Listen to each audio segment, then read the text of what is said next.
curious Latin term called the Triduum. That just simply means 3 days. The 3 days that stretch from Maundy Thursday to Easter Sunday, which we experience really as one continuous liturgy. We'll have more to say about that idea as we move through these next sessions. The second term is the sort of curious name we use for this day, Maundy Thursday, not a word that we use in many other contexts. It also comes from Latin, the Latin word mandatum, which simply means commandment, referring to the new commandment that Jesus gave his disciples in John chapter 13. That too we'll have much more to say about. This day is also simply called Holy Thursday in other traditions, and some of you might be familiar with that, perhaps slightly simpler title as well. Whatever we call it, the day focuses on the night in which Jesus was betrayed. And in the scriptures, in the Gospels specifically, we get two streams, I would say. In the synoptic Gospels, that is Matthew, Mark, and Luke, we hear the story of the account of the institution of the Lord's Supper, the Last Supper, when Jesus took bread and wine and called it his body and his blood and told his disciples to do it in remembrance of him. In John's Gospel, on the other hand, we get an entirely different story.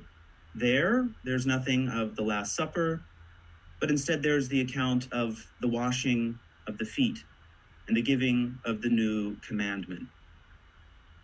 These two scriptural themes really come together in the history of the liturgical celebration of this day. It's quite a complex one, and so I'll just put a few points of reference out for us. We can first consider what was going on in medieval England just prior to the English Reformation in the 16th century, when the independent Church of England emerged, and along with it, the prayer book. There we find that this day was called the Mass of the Lord's Supper. The readings were from 1 Corinthians chapter 11, St. Paul's account of the institution of the Lord's Supper. And the gospel reading was from John chapter 13, the first 15 verses that narrate the account of the foot washing. There were many other elements that happened on this day, including an actual ritual of washing of feet, as well as a very dramatic stripping of the altar at the end of the liturgy. Some of these things we'll return to in our next session. But in the 16th century Reformation and the emergence of the prayer book, all of this was simplified dramatically.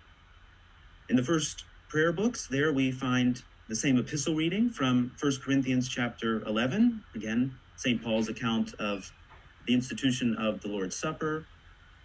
But the gospel reading was from Luke chapter 23, the second part of Luke's Passion, beginning with Jesus before Pontius Pilate.